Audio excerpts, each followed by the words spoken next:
The mail should have been a mundane distraction, a pile of bills and advertisements to be sorted through and discarded, a small, tedious task to fill the heavy silence of the apartment.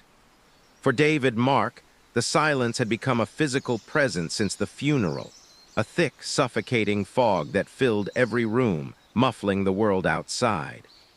He moved through it slowly, a ghost in his own life, the vibrant colors of his world washed out to a perpetual, aching gray. The official-looking envelope stood out from the rest, its thick, cream-colored paper and precise typography a stark contrast to the flimsy junk mail. The return address, a law firm in Vancouver, British Columbia, meant nothing to him. His fingers, clumsy with a grief that felt both fresh and ancient, tore it open. The letter inside was brief, clinical, a cold recitation of facts that felt entirely disconnected from the hollow man reading them. It informed him that his uncle, Spencer Mark, had passed away. The name was a faint echo from childhood, a shadowy figure his parents had mentioned in hushed, disapproving tones.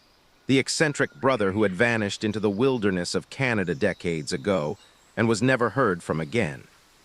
David's memory offered only a vague impression of a tall man with a kind, weathered smile, seen once at a family reunion a lifetime ago. The letter stated that David was the sole beneficiary of Spencer's estate, the entirety of which was a single property, a remote cabin located near a place called Raven's Peak, British Columbia. A key was enclosed, cold and heavy in his palm, its teeth promising to unlock a door to a past he never knew and a future he could fathom. He read the words again, the legal language failing to penetrate the numbness. An inheritance, a cabin, in the woods. It felt like a message in a bottle, washed up on the shore of his profound loss, utterly bizarre and completely irrelevant. What was he to do with a cabin? He was a man who built spreadsheets for a living, whose world was defined by concrete and glass, not timber and isolation. Yet, as he sat there in the oppressive quiet, the key growing warm in his hand, a strange, flickering curiosity began to stir. It was the first feeling other than grief he'd allowed himself in weeks. This was a thread, however faint, leading away from the suffocating emptiness of his apartment, from the ghost of Sarah that lingered in every corner.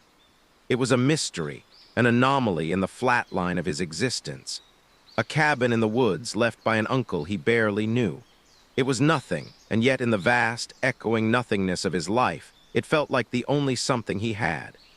The road to Raven's Peak was less a road and more a suggestion carved by time and weather into the side of the mountain. David's rental car, a compact city dweller utterly out of its element, protested every inch of the climb, its tires slipping on loose gravel and its undercarriage scraping against unseen obstacles hidden beneath a blanket of damp pine needles.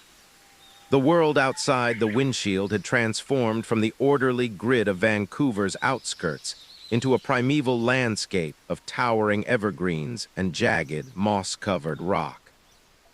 The air, even through the closed windows, carried the dense, organic scent of damp earth and decay, a smell so potent it felt like a physical weight. After an hour of white-knuckled driving, the GPS on his phone finally gave up, its signal vanishing with a final, despairing flicker. He was truly on his own, guided only by the crude, hand-drawn map the lawyer had enclosed with the key. He continued on, the narrow track winding ever upward until it terminated abruptly in a small, muddy clearing. And there it was. The cabin sat nestled against the base of a sheer cliff face, as if the mountain itself had exhaled it into existence. It was a structure of rough-hewn logs and a steeply pitched roof of dark shale, weathered to a uniform silvery gray by decades of mountain storms. It looked less built and more grown, an organic part of the formidable landscape. A single window, dark and vacant, stared out from the front like a sightless eye. The place should have felt foreboding, a monument to isolation that sent a primal shiver down his spine. And it did. But beneath that instinctual wariness, something else stirred. A strange sense of recognition, a quiet welcome. He killed the engine, and the ensuing silence was absolute, a profound void broken only by the distant drip of water from the branches overhead. Stepping out of the car, the city sounds that had been the constant soundtrack of his life, the distant hum of traffic, the murmur of countless lives, were gone, erased by the immense living quiet of the wilderness. He felt both terrifyingly exposed and curiously private. The key, cold and heavy in his jacket pocket, felt like an anchor. He approached the front porch, the wooden planks groaning under his weight with a sound that seemed to travel for miles in the still air. The door was solid oak, banded with iron, and it swung inward on surprisingly well-oiled hinges without a sound. The interior was a single large room, dominated by a massive stone fireplace that took up most of the far wall. A thick layer of dust coated every surface, motes of it dancing in the slivers of weak afternoon light that pierced the gloom. It smelled of old wood smoke, pine sap, and the faint, sweet scent of dried herbs hanging in bunches from the ceiling beams. A simple bed frame stood in one corner, a worn armchair faced the cold hearth, and a sturdy wooden table and chair were positioned under the window. There were no personal effects, no photographs, no signs of the man who had lived here. It was a shell. Yet as David stood in the center of the room, his own breathing the only sound, the initial eeriness began to subtly shift. The thick log walls didn't just enclose him. They enfolded him, muting the vast, intimidating world outside. The absolute silence, so oppressive moments before, began to feel like a respite from the relentless noise of his own grief. This was not his sterile, empty apartment where every object screamed of Sarah's absence. This was a blank page, a place with no history for him, and therefore no ghosts. It was isolated, stark, and undeniably eerie. But for the first time since the letter had arrived, the crushing weight on his chest felt a fraction lighter. The cabin was a mystery, yes, but in its stark, honest solitude, it felt, against all odds, like a refuge. The initial, almost peaceful solitude of the cabin's interior was abruptly shattered the moment David turned to close the heavy front door. His eyes, having adjusted to the dim light inside, were drawn to a stark anomaly against the weathered oak. A single square of paper, yellowed and brittle with age, nailed firmly to the wood at eye level. It was not a decoration, not a welcome note. The 4 thick nails hammered into each corner spoke of urgency, of a need for permanence, a warning meant to withstand the elements and time itself. The handwriting was a frantic, spidery scrawl, the ink faded to a rusty brown that looked too much like old blood. It was a list, but not of chores or reminders. These were commandments, rules. Each one was a stark, impossible sentence that coiled in the air like a venomous snake. Rule 1, never answer the door after dark. Rule 2, never acknowledge the voices. Rule 3, the basement is sanctuary, use it. Rule 4, do not follow the lights. Rule 5, it learns your grief, do not feed it. Rule 6, the radio is for listening, not speaking. Rule 7, you are the guardian now. David's breath caught in his throat. He read them once, then again, his mind struggling to reconcile the mundane reality of the dusty cabin with the sheer lunacy of the words before him. This was the work of a paranoid mind, the final testament of a recluse who had lost his grip on reality. Uncle Spencer. The eccentric uncle who had vanished into the woods, the pieces clicked into a disturbing new picture. A cold dread, entirely separate from the mountain chill, began to seep into his bones. He traced a finger over the desperate grooves of the handwriting, feeling the panic etched into every jagged letter. This was not a joke. The person who had written this had been terrified. The final rule, you are the guardian now, felt less like an instruction and more like a sentence, passed down and nailed to this door for him to find. He looked from the list to the window, where the afternoon light was already beginning to soften, casting long, distorted shadows from the towering pines. After dark. The words took on a new, tangible weight. The forest, which moments ago had felt like a quiet, if imposing, wilderness, now seemed to watch the cabin with a patient, ancient malevolence. Every rule was a fracture in the world, a glimpse into a hidden layer of reality that existed just beyond the door, waiting for the sun to vanish. This inheritance was not a gift. It was a burden, a set of instructions for a game he never agreed to play with stakes he could not possibly understand. The key in his pocket felt less like a tool and more like a shackle. He was not merely a new owner. He was, according to the frantic script of a dead man, a guardian. And the first duty of a guardian, it seemed, was to survive the night by obeying a set of rules that defied all reason. The cabin's welcoming silence had curdled, replaced by the silent, screaming warning nailed to its door. The sun abandoned Raven's Peak with a swift, merciless finality, its last golden rays snagging on the jagged treetops before being swallowed whole by the encroaching dark. David watched from the window, the rules burning in his mind as the world outside dissolved into a sea of impenetrable shadow. He had lit a single oil lamp, its feeble glow carving out a small island of light in the vast, dark room, making the surrounding blackness feel all the more absolute and watchful. The cheerful fire he had managed to coax from the hearth did little to warm the chill that had settled deep in his bones, a cold born of the list nailed to the door and the impending test of its warnings. For a long time, there was only the crackle of the fire and the heavy, rhythmic thump of his own heart.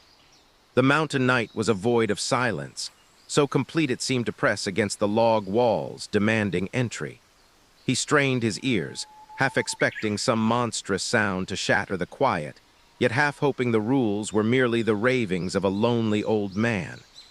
The tension was a wire pulled taut inside him, vibrating with every creak of the settling cabin, every rustle of wind in the high branches. Then it came, not a monstrous sound, but something far worse in its subtlety. A whisper, faint, fractured, carried on the night air like a stray leaf. It was just at the edge of hearing, a sibilant rush that could have been the wind sighing through 1,000 pine needles. He froze, his blood turning to ice water. He held his breath, every muscle locked. It came again, slightly clearer this time. Not words, not yet, but a tone. A cadence that was hauntingly, devastatingly familiar. It was the melodic lilt of a voice he had loved, a voice he had not heard in over a year except in the tortured replay of memory. Sarah's voice, or a perfect, cruel imitation of it. His breath hitched, a painful gasp in the silent room. Every instinct screamed at him to rush to the door, to throw it open and peer into the night. The grief he had carried like a stone in his chest surged forward, a raw and aching need to hear that voice again, to see the face that belonged to it. His hand twitched toward the iron bolt, but then his eyes flicked to the door, to the faint shadow of the nailed-up rules. Rule 2, never acknowledge the voices.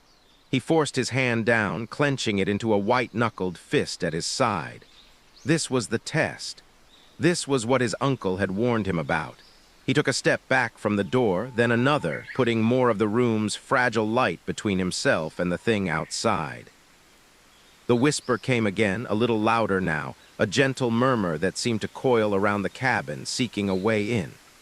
It was a sound of comfort, of longing, a siren's call crafted from his deepest pain. He sank into the worn armchair, pulling his knees to his chest like a child, and stared into the flames. He would not acknowledge it. He would not feed it, whatever it was.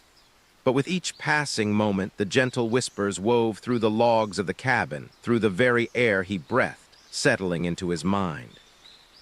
The initial shock curdled into a deep, unsettling dread. This was no longer just about following a dead man's bizarre rules. It was a siege, and the enemy knew his name. The whispers did not fade. Instead, they coalesced, the fragmented sighs weaving themselves together with a terrifying, deliberate clarity.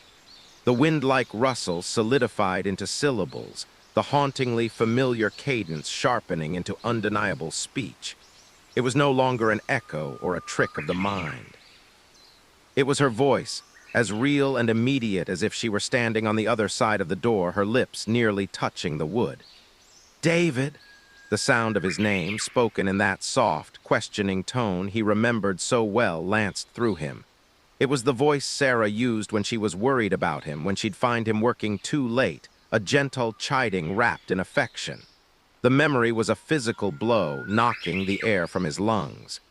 "David, please, it's so cold out here."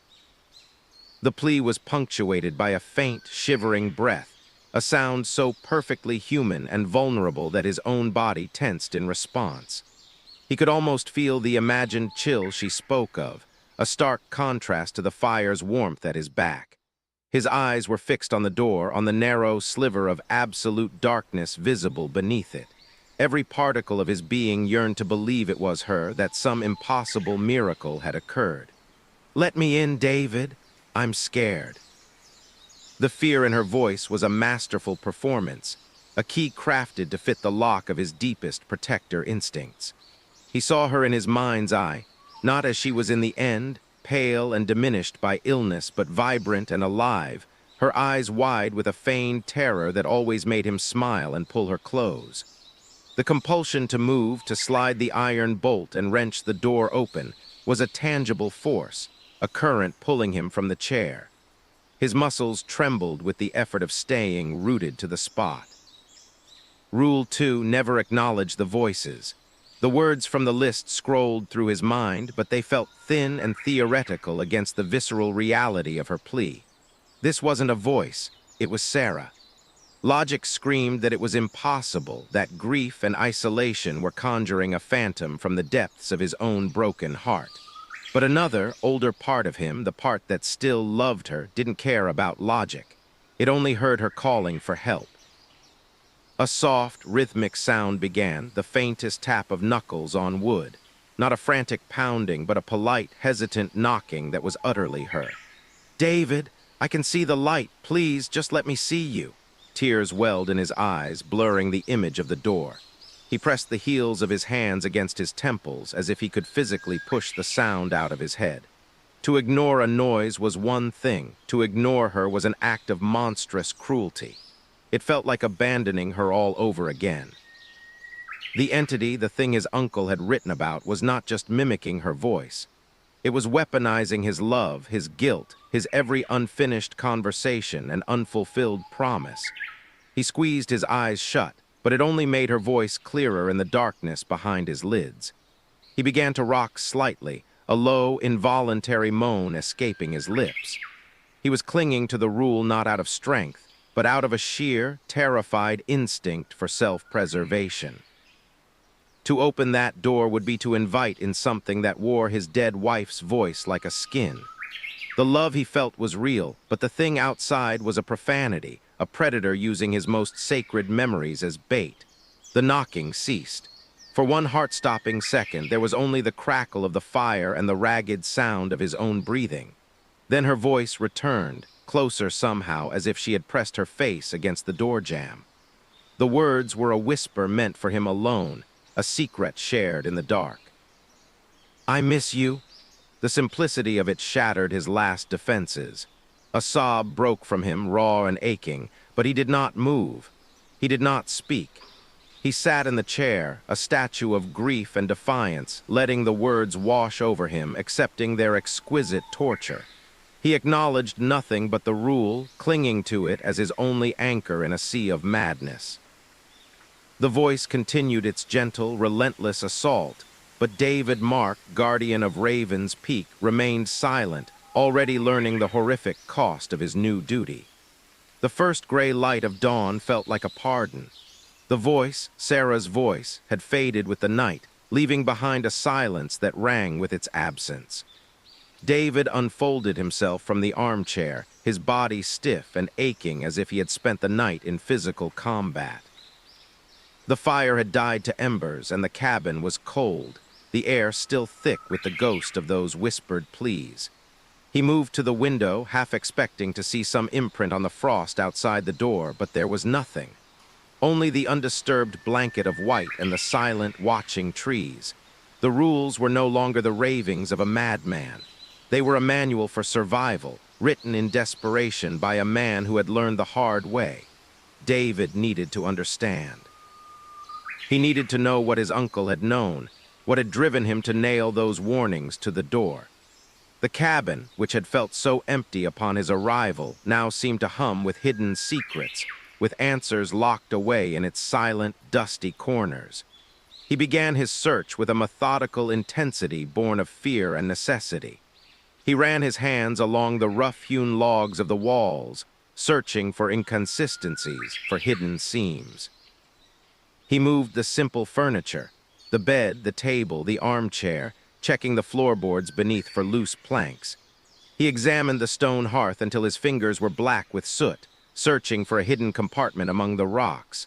For hours he found nothing but dust, mouse droppings, and the profound, mocking silence of the place. It was the floorboard under the small wooden table that finally yielded. Unlike the others, which were nailed fast, this one shifted slightly under the toe of his boot. Dropping to his knees, he used his fingernails to pry at the edge. With a soft, reluctant groan, the board lifted away, revealing a shallow, dark space beneath. Inside, wrapped in a piece of oilcloth that smelled of cedar and age, were 3 journals. Their covers were of cracked, faded leather, their spines creased from repeated use. He lifted them out as if handling holy relics, the weight of them significant in his hands. Settling back onto the floor with his back against the cold stone of the fireplace, he untied the leather cord holding the oilcloth closed and opened the first book. His uncle's handwriting, that same frantic scrawl from the rules on the door, filled every page. The entries were not dated in any conventional sense, but marked by seasons or events. First snow, the long dark, the night it learned my name. David's eyes scanned the pages, his breath catching in his throat. This was not a record of a life lived in peaceful solitude. It was a chronicle of a siege. The writings spoke of the guardian as a role, a title of terrible burden. They described the entity in the woods, a presence of immense age and malice that existed just beyond the edge of perception. Spencer's early entries held a tone of skeptical curiosity, a man trying to rationalize strange sounds and feelings of being watched. But the tone quickly darkened into dread, then outright terror. It tests the boundaries. One entry read, the letters jagged and pressed deep into the paper. It looks for weakness. It finds the cracks in your mind and pours itself inside. It is always hungry. The grief is its favorite. It makes a feast of our regrets. David turned the pages with trembling fingers, each sentence pulling him deeper into his uncle's nightmare. Here was the source of the rules, each one born from a painful, terrifying lesson. The journal described nights much like his own, of voices that knew his deepest sorrows, of shapes that moved at the edge of the firelight. Spencer wrote of his own lost love, a woman named Elena, and how the entity had used her memory against him, a temptation he had barely resisted. This was the inheritance, not just a cabin, but a war. And the journals were the dispatches from the front lines, a terrifying map of the battlefield he now stood upon. The quiet of the morning was no longer peaceful. It was the calm between storms, and David now knew with a chilling certainty that the storm was forever. He was the guardian now, and the journals were his first grim lesson in what that truly meant. The brittle pages of the journal felt like skin beneath David's trembling fingers, each word a scar from a wound he was only beginning to comprehend. He turned to an entry deeper in the first volume, its heading a stark declaration that made his blood run cold, on its nature. The handwriting here was different, not the frantic scrawl of panic, but the controlled, precise script of a man forcing himself to document a horrific truth, to make sense of the senseless before it consumed him completely. Spencer's words laid bare the mechanics of the nightmare. The entity, he wrote, was not a ghost or a spirit in any human sense. It was a primordial presence, an ancient hunger bound to the land, a void that fed not on flesh or blood, but on emotion. It was a psychic parasite, drawn to the raw, potent energy of human suffering like a shark to blood in the water. And of all the pains it could taste, it craved 2 above all others, fear and grief. Fear was a sharp, sustaining meal, a burst of energy that strengthened it, made its manifestations clearer, its whispers more piercing. But grief was its ambrosia. a deep, rich, sustaining feast that could sustain it for seasons.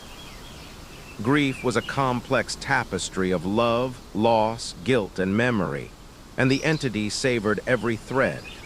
Its method of feeding was a masterpiece of cruel efficiency. It did not attack directly, it lured. It studied its prey from the shadows, learning the architecture of their heartbreak. It found the names etched deepest in their soul, the faces they most longed to see again, the voices they would cross worlds to hear. And then, with a mimic's perfect malice, it wore them. Spencer described it as a fisherman crafting the perfect lure, a shimmering, irresistible deception designed for a specific fish. It would manifest as a lost loved one, not as a monstrous caricature, but in perfect, heartbreaking detail. The specific way they tilted their head when they laughed, the tiny scar on a hand, the private joke shared in the dark. It used these details not to comfort, but to torment, to provoke a reaction. A cry of recognition, a shouted name, a desperate rush toward the illusion, these were the triggers. That moment of acknowledgement, that surge of desperate hope and agonizing love was when it fed. It siphoned that emotional energy, leaving its victim hollowed out, their grief somehow sharper, more refined for its next meal. The entry detailed Spencer's own first encounter with this mechanism. It had used Eleanor, his wife who had died of pneumonia decades before he came to the cabin.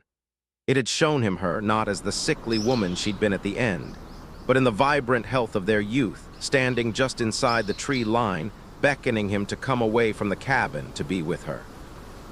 The compulsion had been nearly physical, a tidal pull on his very soul.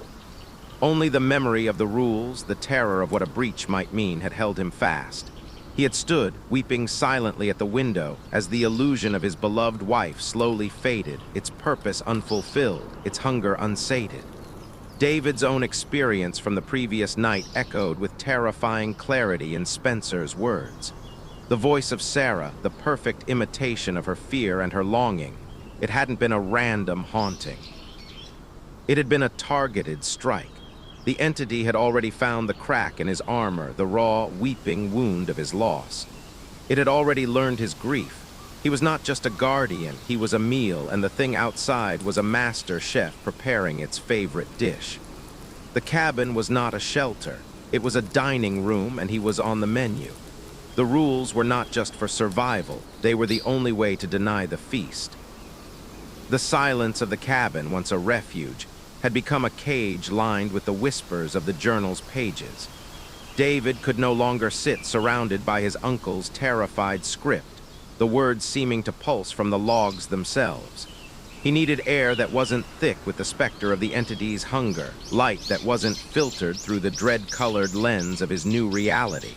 Pushing himself up from the floor, his joints protesting, he moved to the door. The rules were still there, a silent sentinel. Never answer the door after dark. It was day. The sun, though weak and pale behind a gauze of high cloud, was unequivocally in the sky. He unbolted the door and stepped outside. The cold air hit his face like a slap, clean and sharp, scented of pine and frost. For a moment it was bracing, a relief.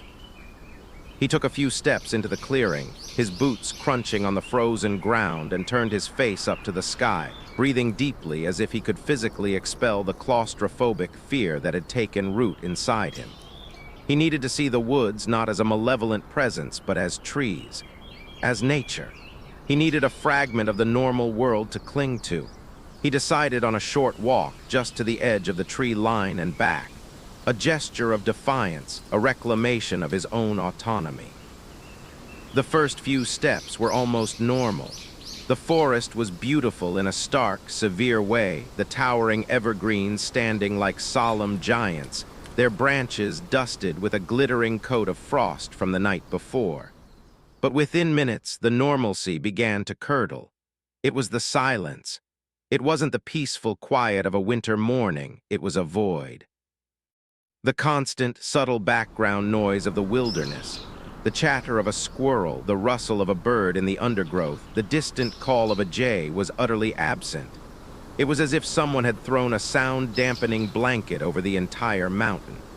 His own footsteps, the crunch of snow and twigs, seemed obscenely loud, a trespass in a sacred, watchful stillness. He stopped, his breath pluming in the cold air. He was being watched. The feeling was not a paranoid fancy. It was a physical sensation, a pricking on the back of his neck, a weight of attention that pressed against him from all sides. He slowly turned, scanning the deep shadows between the thick trunks. Nothing moved. The trees stood impassive, their networks of branches like frozen nerve endings against the gray sky. Then a flicker, a shift of darkness in the periphery of his vision, just beyond a dense thicket of younger firs. He snapped his head toward it, his heart hammering against his ribs. Nothing, only the steady, unmoving patterns of shadow and light. He took another hesitant step forward, and another flicker answered, this time to his left.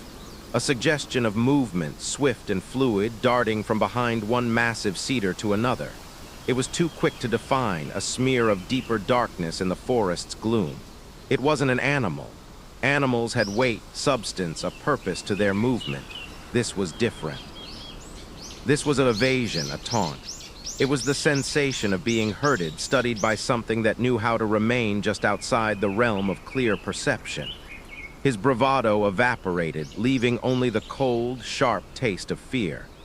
The journal's words echoed in his mind. It learns, it watches. This was not a walk in the woods, it was an inspection. The entity was assessing its new source of sustenance, testing his reactions outside the cabin's walls. Every glimpse, every felt presence was a probe, a way to map the contours of his fear. He took a step back toward the cabin, then another, his eyes never leaving the tree line. As he retreated, he saw it again, a tall, indistinct shape resolving for a fraction of a second between two trees before melting back into the shadows. It was not Sarah. It was something else, something older and utterly alien, wearing the forest itself as a disguise. He turned and walked back to the cabin, his pace measured, refusing to run. But with every step, he felt the weight of 1,000 unseen eyes upon his back, and he knew, with a certainty that settled deep into his bones, that the woods were not his to walk in anymore. They belonged to the watcher in the trees. The sun's retreat from Raven's Peak felt less like a natural transition and more like a deliberate surrender. David watched it go from the cabin's single window, the journal's revelations a cold, heavy stone in his gut. The day's walk had stripped away any last vestige of doubt or comfort. The woods were not neutral. They were occupied territory, and he was an intruder in his own inheritance. As the last sliver of light vanished behind the jagged mountain silhouette, the darkness that rushed in to fill the void felt sentient, a tangible presence that pressed against the glass. He had prepared. The oil lamp was lit, its flame turned low to conserve fuel.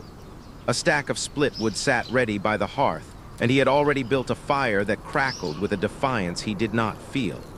He held one of Spencer's journals open on his lap, not reading, just using its physical weight as an anchor. The rules on the door were a silent mantra in his mind.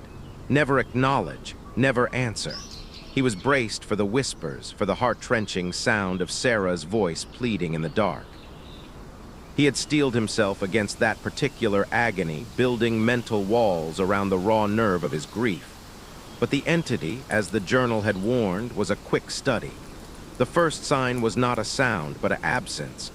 The usual night sounds, the sigh of the wind, the creak of branches, ceased all at once, creating a vacuum of silence so profound that the crackle of the fire sounded like thunder. David's head came up, his senses straining. This was new. This was different. Then he saw it. A shift of shadow at the very edge of the tree line, where the last faint glow of the firelight reached its limit and died. It was a blot of deeper darkness that refused to resolve into the shape of a tree or a rock. It stood unnaturally still, a humanoid silhouette carved from the essence of the night itself. His breath hitched, freezing in his lungs. He told himself it was a trick of the light, a stump, a shadow cast by a low-hanging branch, but his primal brain knew better. It recognized a predator's patient stance. As he watched, paralyzed, the figure took a single, silent step forward. It did not move through the undergrowth. It seemed to glide over it, its form becoming slightly more distinct. It was tall and slender, and though it lacked any definable features, its outline was hauntingly, devastatingly familiar. The slope of its shoulders, the way its head was slightly tilted. It was an echo of Sarah, a shadow puppet version crafted from memory and malice. It raised one arm, a limb of pure blackness, and extended a hand toward the cabin. A slow, deliberate gesture of summons. There was no sound, no whispered plea. The silence of its beckoning was 1,000 times more terrible than the most desperate voice. It was an offer, a challenge, and a threat all in one motion. It knew he was watching. It knew he recognized the ghost of his wife in its form. Every instinct screamed at him to look away, to retreat from the window, to deny it the acknowledgement it so clearly sought. But his eyes were locked on the specter, drinking in the horrific details. The longer he stared, the more solid it seemed to become, the more the empty space where a face should be seemed to promise her features, just about to resolve. His heart was a frantic drum against his ribs, a rhythm of pure fear. This was the hunger Spencer had written about. He could feel it, a cold pull emanating from the figure, a vacuum trying to siphon the terror from him. The visual manifestation was a new level of assault, bypassing his ears to strike directly at his eyes, to hook into the visual memory of his love and use it as a fishing line for his soul. The figure took another gliding step forward, its arms still outstretched. It was closer now, near the edge of the clearing. Dave had finally found the will to break the paralyzing gaze. He stumbled back from the window, his chest heaving. He did not need to look to know it was still there, waiting, its silent beckoning now etched onto the back of his eyelids. The second night had begun, and the game had changed. The entity was no longer just whispering at the door. It was standing in his yard, wearing the shadow of his dead wife, and inviting him out to play. The silent, beckoning figure at the tree line held its ground, a sentinel of shadow and sorrow, its presence a cold weight against the cabin's fragile walls. David's retreat from the window was not a strategic withdrawal, but a blind, stumbling flight from the unbearable sight. His back hit the rough-hewn logs of the far wall, the physical contact a jarring reminder of his prison's reality. He squeezed his eyes shut, but the afterimage of that silhouetted arm, extended in that terrible, familiar gesture, was burned onto his retinas. The entity had learned. It had traded the auditory torment for a visual one, a more intimate violation that bypassed reason and spoke directly to the longing in his soul. Then the knocking began. It was not the polite, hesitant tapping of the previous night. This was different. A single, solid thump against the heavy oak door, a sound of immense weight and patience, like a great stone being dropped onto the porch. The vibration of it traveled through the floorboards and up through the soles of his boots. It was followed by a long, breathless silence, a pause filled with the promise of another. Thump. The door shuddered in its frame. David's eyes flew open, darting toward the source of the sound. The rules on the door seemed to pulse in the dim light. Rule 3, the basement is sanctuary. Use it. The words were no longer a suggestion from a paranoid uncle. They were a lifeline thrown to a drowning man. The figure outside was a lure, but this was the hunter itself, testing the strength of its cage. Thump. The sound was closer, heavier, as if whatever was on the other side was gathering its strength. He could not stay here. He could not be in the same room as that door. Pushing himself away from the wall, he scrambled toward the trapdoor set into the floor near the hearth, its iron ring cold under his frantic fingers. He hauled it open, revealing a square of absolute blackness and the faint, dusty smell of dry earth and old stone. A set of rough wooden steps descended into the void. He practically fell down them, his feet slipping on the narrow treads. He pulled the trapdoor shut above him, plunging himself into a darkness so complete it felt solid. The heavy thump from the front door was instantly muffled, reduced to a distant, almost manageable vibration through the earth. He fumbled in his pocket for the box of matches he'd had the foresight to bring, his hands shaking so badly he broke the first two before he managed to strike a flame. The match flared, its tiny light pushing back the suffocating black just enough to reveal his surroundings. He was in a small, root cellar-like space, its walls and floor made of packed earth and stone. Shelves lined one wall, holding dusty jars of preserved food, their contents long since spoiled. In the center of the room sat a single, simple wooden stool. There were no windows, no other doors. It was a tomb. But as the match died and he was forced to light another, a strange sensation began to settle over him. The oppressive, watchful dread that had saturated the cabin above was gone. The air, though stale, was still. The terrible thump from the door was now a faint, rhythmic pressure, like a far-off heartbeat. The psychic weight of the entity, so crushing upstairs, could not penetrate this earthen bunker. Spencer's rule was not a metaphor. The basement was not just a hiding place. It was a null zone, a pocket of reality the entity's influence could not reach. He sank onto the stool, the match guttering out, leaving him in the pure, peaceful dark. Upstairs, the knocking continued its patient, relentless rhythm, but down here, it was just a sound.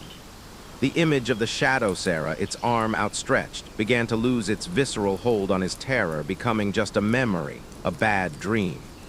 For the first time since the sun had set, he could draw a full breath that didn't catch in his throat. The sanctuary was real.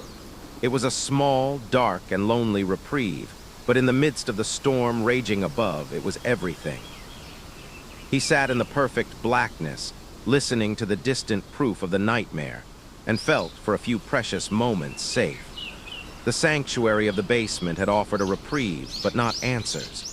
As the first weak light of dawn filtered through the cracks around the trap door, signaling the all-clear, David emerged from his earthen refuge not with peace, but with a renewed, desperate hunger for understanding.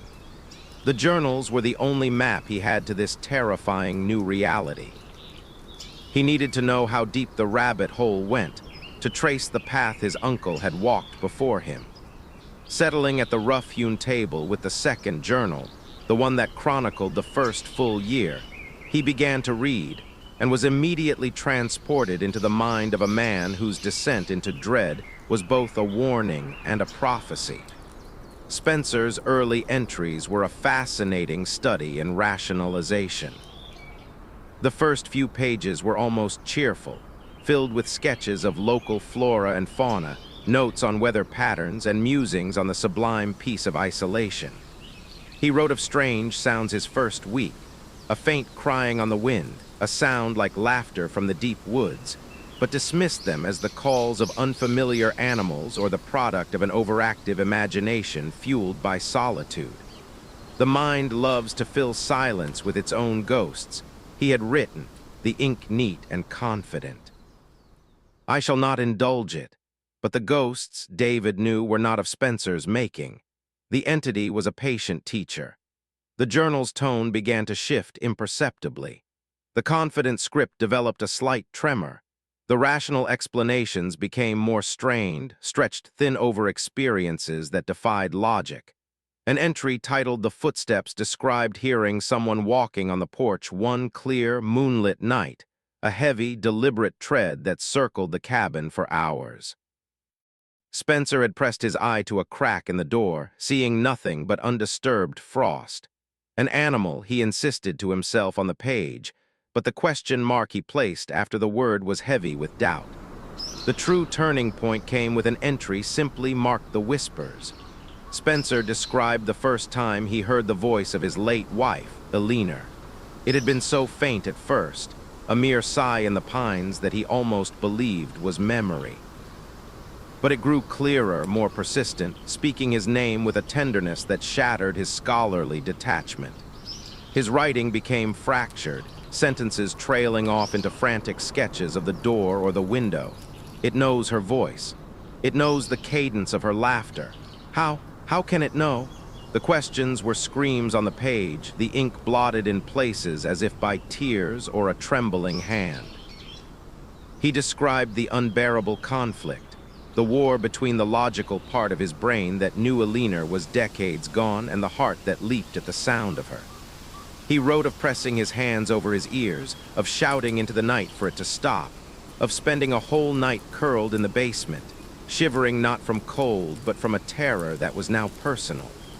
The entity was no longer an external phenomenon to be studied. It had bypassed his intellect and gone straight for his soul. The initial skepticism had curdled into a cold, dawning horror. He was not just living in an isolated cabin. He was living in the crosshairs of a predator that knew his deepest loves and was using them as a weapon. The journal was no longer a naturalist's log. It was the first-hand account of a man realizing he is prey, and that the hunter can wear the face of anyone it chooses. The journal's pages grew more stained, the handwriting degenerating from a controlled script into a desperate spidroll clawed onto the paper. David turned them with a reverent horror, each entry a deeper descent into the private hell his uncle had endured.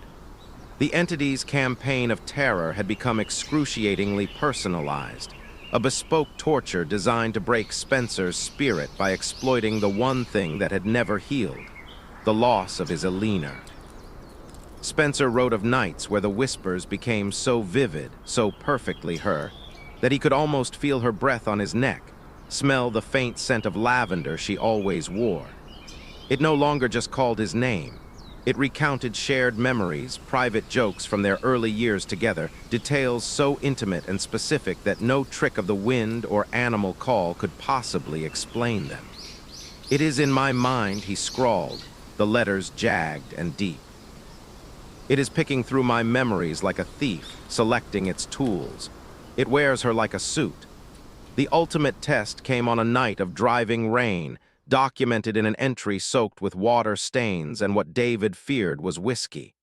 The entity had escalated beyond sound. Spencer had looked out the window to see her, Alina, standing in the clearing, drenched and shivering, her dress clinging to her, her face a perfect mask of confusion and fear. She wasn't a shadowy silhouette. She was rendered in heartbreaking detail, down to the locket he had given her on their 10th anniversary glinting at her throat.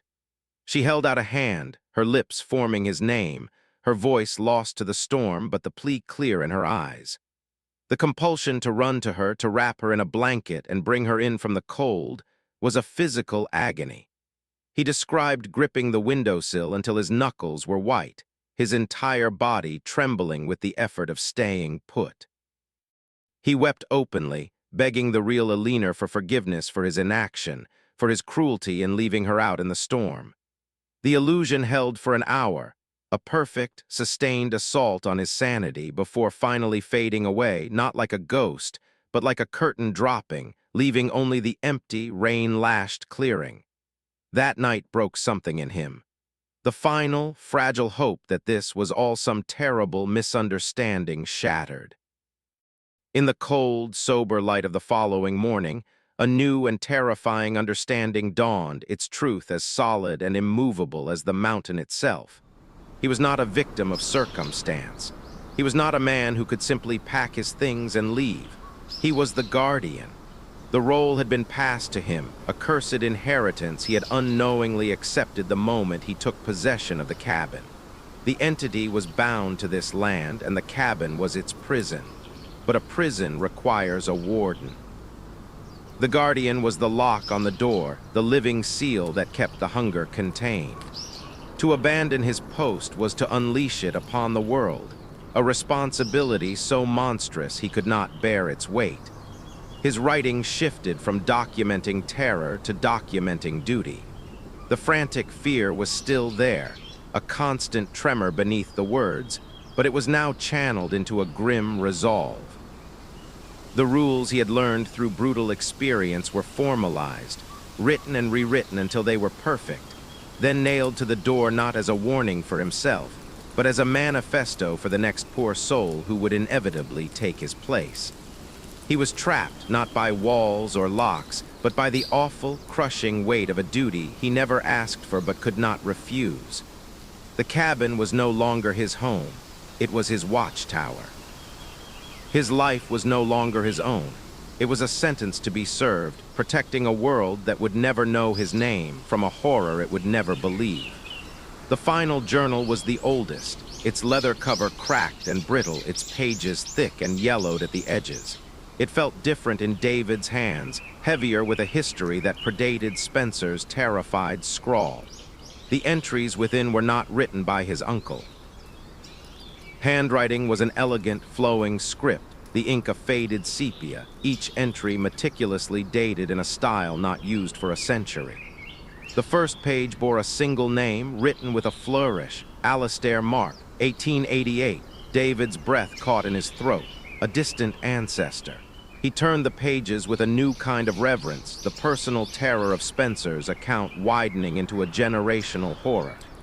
Alastair's journal was not a chronicle of discovery, but a record of acceptance. He wrote of the cabin not as a new acquisition, but as his birthright, a duty passed from his father who had received it from his father before him.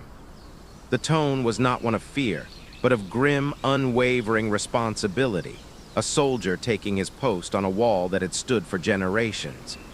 He read of the same phenomena, the whispers that knew a man's heart, the shapes in the woods, the relentless testing. But Alastair wrote of them as known quantities, the expected challenges of the post. His entries were logs of endurance, of seasons spent in silent vigilance. He detailed the strengthening rituals performed at solstices, the specific types of wood that burned cleanest to ward off the oppressive dread, the way the basement's earth had been specially consecrated by the first guardian. This was not a battle to be won. It was a vigil to be maintained, an endless watch against an eternal hunger. Page after page, the lineage was laid bare. Alastair passed the duty to his son, Theodore, whose handwriting soon filled the journal. His entries grew more strained, the elegant script tightening with a tension Alastair's lacked. Then came another name, another hand, and another. The journal was a family tree of fear and duty, a relay race of terror where the baton was this cursed patch of land and the entity it contained. He finally found Spencer's name, the transition jarring. The previous guardian's entries ended abruptly, the final page stating only, "The boy, Spencer, is next. May God have mercy on his soul." And then the familiar, frantic handwriting of his uncle began, the first entry a confused and angry screed about being summoned to a derelict cabin in the middle of nowhere by a lawyer's letter, completely unaware of the mantle being forced upon his shoulders. The truth crashed down on David, cold and absolute. The lawyer's letter, the inherited cabin, the sense of fate, it was all by design, a meticulously maintained system.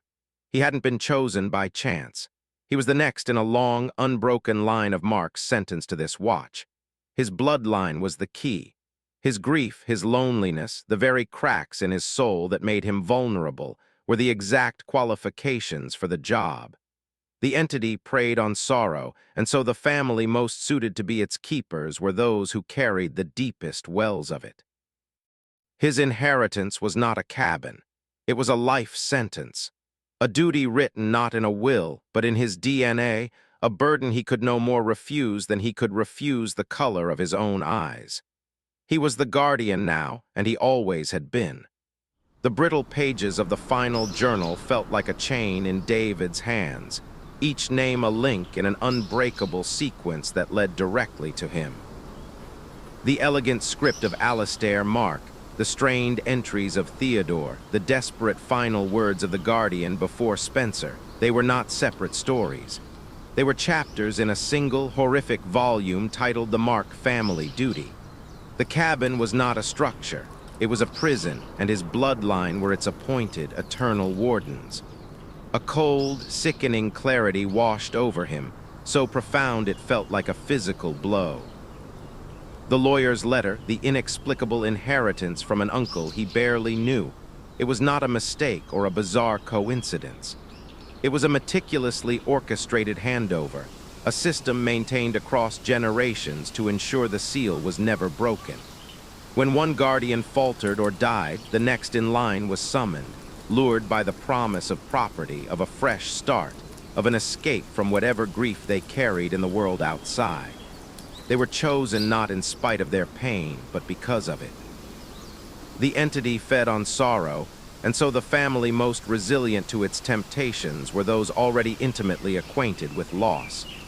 His own devastating grief over Sarah wasn't a weakness, it was a qualification. He was not David Mark, a grieving man who had stumbled into a nightmare. He was David Mark, the latest in a long line of sentinels, his place here preordained by a curse older than his country. The weight of it was crushing, a mantle of responsibility so vast and terrible it made the previous night's terrors seem like mere rehearsals. This was his life now. This silent, watchful cabin, these whispering woods, this hungry presence, this was his world. There was no going back to spreadsheets and city noise. That life belonged to a different man, a man who had not yet read his own name in a ledger of the damned. The journal fell from his numb fingers onto the table. He looked around the cabin, and it was no longer Uncle Spencer's refuge or his own temporary prison. It was his post. The armchair was his watchtower seat. The window was his viewing slit into the enemy's territory. The rules on the door were his standing orders. A grim, desolate acceptance began to settle over him, cold and heavy as a stone. The fear was still there, a constant, buzzing undercurrent, but it was now joined by something else, a fatalistic resolve. The fight was no longer about surviving until he could escape. The fight was the escape. His life had narrowed to this single, terrible purpose, to stand guard. He was the guardian now. He had always been the guardian. The third sunset at Raven's Peak was not watched with dread, but acknowledged with the grim routine of a soldier preparing for a nightly patrol. David moved through the cabin's interior, his actions mechanical. He secured the shutters, built up the fire, and placed the journals within easy reach, not for comfort, but for reference. He was settling into the harness of his duty, the weight of his bloodline a constant, sobering presence. He expected the night's assault to follow the established pattern, the whispers, the shadowy figure, the heavy knocking. He was braced for Sarah's voice, for her form. He had fortified the mental walls around that particular grief, turning his love for her into a bulwark against the entity's mimicry. But the entity, as the journals and the ham radio voice had warned, was a consummate learner. It did not deal in repetition, it dealt in escalation. It had mapped the topography of his sorrow and found a deeper, more potent vein to mine. The first sign was a sound so faint and distant that David initially dismissed it as the cry of a night bird or the wind whistling through a crack in the cliff face. But it did not fade. It persisted, a thin, reedy wail that pierced the profound silence of the mountain night. It was the sound of a child crying, a cold knot tightened in his stomach. This was new. This was wrong. He stood perfectly still, listening, his heart beginning to hammer a frantic rhythm against his ribs. The cry was not one of terror or pain, but of utter desolation, a hopeless, miserable sobbing that spoke of being lost, alone, and frightened. It was a sound designed to trigger a primal, protective instinct deeper than reason, and it found its target with devastating precision. The cry tugged at a memory he kept locked in the deepest, most secret chamber of his heart, a memory of a future that never was. He and Sarah had wanted children. They had picked out names, imagined a little boy with her smile. The cancer had stolen that future long before it stole her. The loss was a ghost of a ghost, a pain so abstract and yet so profound he could scarcely give it voice, even to himself. The entity had found it. It had bypassed the tangible grief for his wife and gone for the phantom limb of the child they would never have. The crying grew louder, closer, as if a small, lost boy was wandering through the dark woods, stumbling toward the only light he could see. The sobs were heart-wrenchingly real, punctuated by hiccups and frightened whimpers. "Hello?" a small, tear-choked voice called out. "Is anyone there? I'm scared." David's hands clenched into fists, his nails biting into his palms. He pressed his forehead against the cold wood of the door, shaking with the effort of remaining silent. This was a cruelty beyond the imitation of Sarah. This was a creation born from the void of his might-have-beens, a perfect, pathetic echo of a love that had never even had the chance to exist. The crying was now just outside the door. He could hear the faint scuff of small feet on the porch, the shuddering intake of breath. "It's so dark," the tiny voice wept. "Please, I just want to go home." Every fiber of his being screamed to respond, to offer comfort, to be the protector this lost child so desperately needed. The compulsion to open the door was an almost physical force, a pull on his soul far stronger than any previous night's temptation. This was not a memory being used against him. It was a dream, and the entity was offering him a chance to step inside it. He squeezed his eyes shut, tears of anguish and fury streaming down his face. He did not make a sound. He stood as a statue of silent torment, denying the phantom at his door, denying the ghost of a son he would never know. The entity was not just feeding on his grief tonight. It was feasting on his potential, on every lost tomorrow that lived inside him. And David Mark, guardian of Raven's Peak, endured it, adding the sound of a crying child to the gallery of horrors he was doomed to protect the world from. The oppressive silence left in the wake of the phantom child's cries felt heavier than any sound that had come before. David remained slumped against the door, his body trembling not with fear, but with a profound, soul-deep exhaustion. The entity had reached into the most unformed corners of his grief and found a new way to torture him. His resolve felt sandblasted thin, his mind reeling from the violation. He needed something, anything, that felt real, a voice that wasn't a weaponized memory. A connection to a world that wasn't this beautiful, terrible trap. His eyes scanned the cabin's main room, falling on a dusty, forgotten corner he had previously ignored. Tucked away on a low shelf, half hidden behind a stack of mildewed blankets, was an old ham radio. It was a heavy, boxy thing from a bygone era, its face a constellation of bakelite knobs and a large, tunable dial. A thick layer of dust coated its wooden casing, and a wire antenna snaked from its back, disappearing into a hole drilled through the log wall. It looked like a relic, a piece of Spencer's eccentricity he had dismissed as junk. But now, in the crushing isolation, it looked like a lifeline. Rule 6 echoed in his mind. The radio is for listening, not speaking. It wasn't just a rule, it was an instruction. With a surge of desperate hope, he dragged the heavy set onto the table. He found a power cord and, after a moment of searching, an outlet near the floor. He plugged it in, half expecting nothing to happen. But with a low, satisfying hum and the faint scent of warming dust, a single orange light glowed to life on its face. His hands, still unsteady, went to the large tuning dial. He turned it slowly, the speaker emitting a low hiss of static that was, in itself, a comforting sound of normalcy. He swept through the bands, through squeals and whistles and the faint, ghostly chatter of distant commercial stations, their signals weak and fractured by the mountain. He was about to give up, to dismiss it as another dead end, when the static suddenly broke. A voice, shredded by interference and distance, fought its way through the noise. It was a man's voice, old and raspy, each word a struggle against the ether. "Anyone copy? This is Whiskey Alpha 09er." The call sign was repeated, the voice fading in and out like a breath on a cold night. David leaned closer, his heart in his throat. This was real. This was a person. He fought the instinct to grab the microphone, to scream into it that he was here, that he was listening, but the rule held him fast. Listening, not speaking. The signal strengthened for a moment, the voice clearing. "If you can hear this, you're at the peak, you're the new one." The words were not a question, but a statement of grim fact.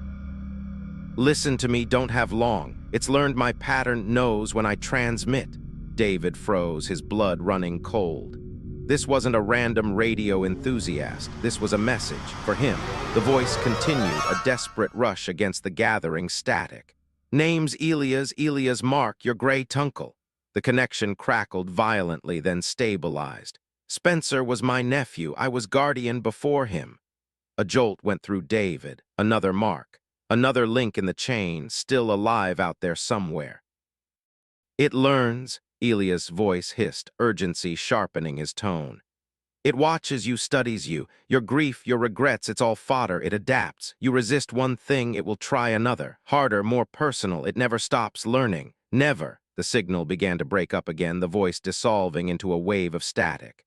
"Basement is safe. The rules are all you have. Trust nothing outside, nothing it shows you." A final, desperate plea broke through. "It learns, remember that." "It always Lee." The transmission cut off abruptly, swallowed by a rising wave of empty, hissing static. David stared at the radio, the orange light its only answer. The brief connection was severed, leaving him more alone than before, but armed with a terrifying new piece of the puzzle. The entity wasn't a static monster repeating the same tricks. It was an intelligent, adaptive predator. His gray tunkle's warning echoed in the silent cabin, a voice from the past confirming his worst fears. The game was not just about endurance. It was about evolution, and he was hopelessly out of his depth. The raspy warning from the radio dissolved into a hiss of dead air, leaving a silence that felt more profound and menacing than before. Elias' final words, "It learns," echoed in David's mind, a chilling mantra that stripped away any last vestige of comfort. The entity was not a mindless force of nature. It was a cunning, patient intelligence, and it was studying him. The phantom child's cries had been a new experiment, a probe into a deeper well of sorrow, and his silent endurance had been its answer. He had passed that test, and now, as the deep night held its breath, he waited for the next, more refined assault. It began not with a sound, but with a presence. The air in the cabin grew heavy, the fire's light seeming to dim as if being pressed upon by a great weight from outside. A profound cold began to seep through the logs, a chill that had nothing to do with the mountain air and everything to do with a focused, malevolent attention now fixed upon the window. David's eyes were drawn to the glass, to the square of absolute blackness that reflected the room's feeble lamplight back at him. Then a pale smudge began to resolve in the center of the darkness. It was a face pressing itself against the cold glass from the outside. David's breath froze in his lungs. It was Sarah. Not a shadowy silhouette or a distant figure, but her face, rendered in perfect, heartbreaking detail. Her skin was pale and glistening with a sheen of moisture. Whether from the cold or from tears, he could not tell. Her eyes, wide and luminous with a terror he remembered from her worst nights of illness, were fixed directly on him. Tears traced clean paths through the mist on the glass, welling from her eyes and tracing the delicate curves of her cheeks before vanishing into the darkness below the sill. Her lips, slightly blue from the cold, parted. No sound came through the thick pain, but he could see the shape of the words, could read the desperate plea on her face. "David, help me. It's so cold." Her breath fogged the glass in a rapid, panicked rhythm. One hand rose, the palm pressing flat against the window, a gesture of supplication and despair. He could see the familiar silver ring she always wore on her right hand, the one her grandmother had given her. The detail was excruciating. This was not a crude imitation. It was a masterpiece of torment, a portrait painted with the very essence of his memory. Every freckle, the tiny scar above her eyebrow from a childhood fall, the way her lower lip trembled when she was truly frightened. It was all there, a perfect, weeping replica of the woman he had loved more than life itself. The entity had learned.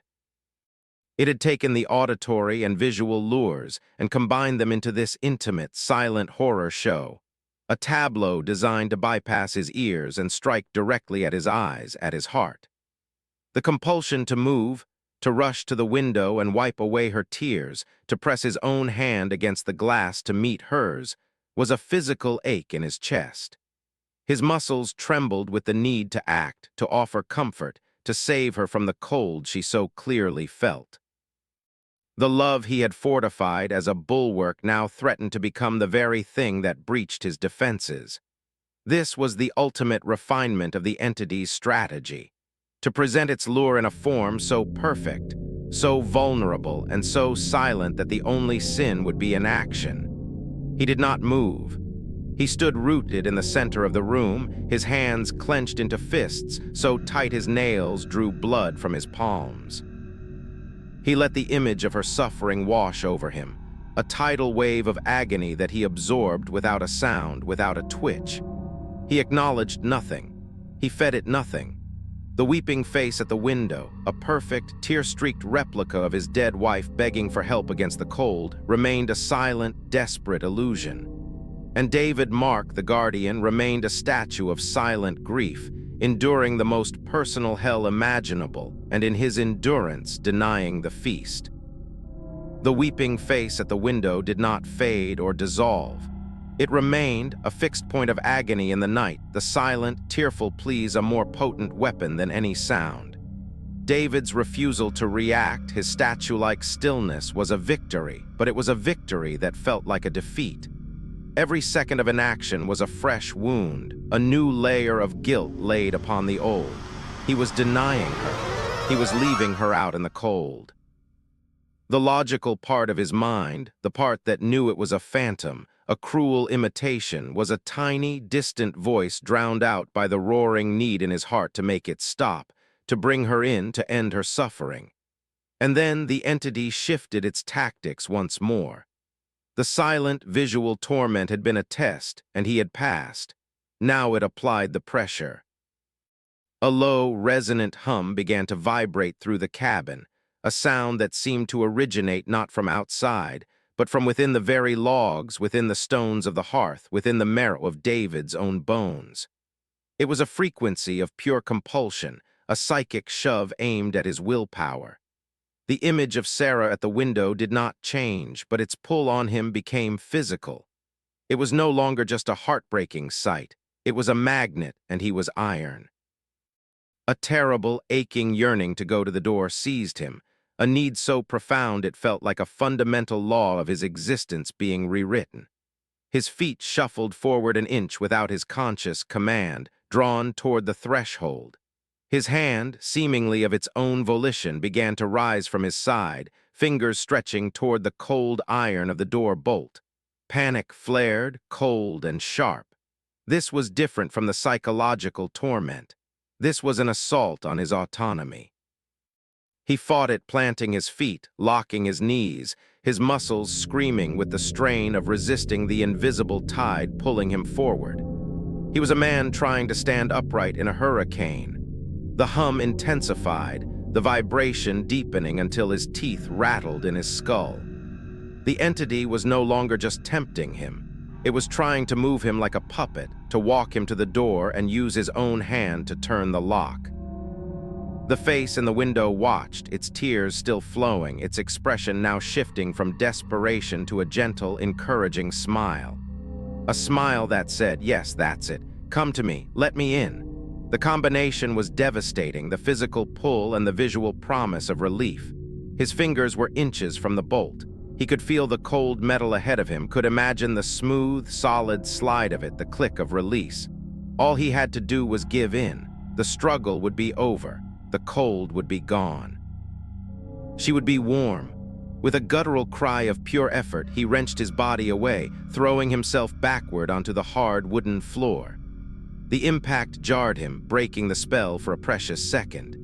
He scrambled away from the door on his hands and knees, like a crab fleeing a predator, until his back hit the leg of the heavy table.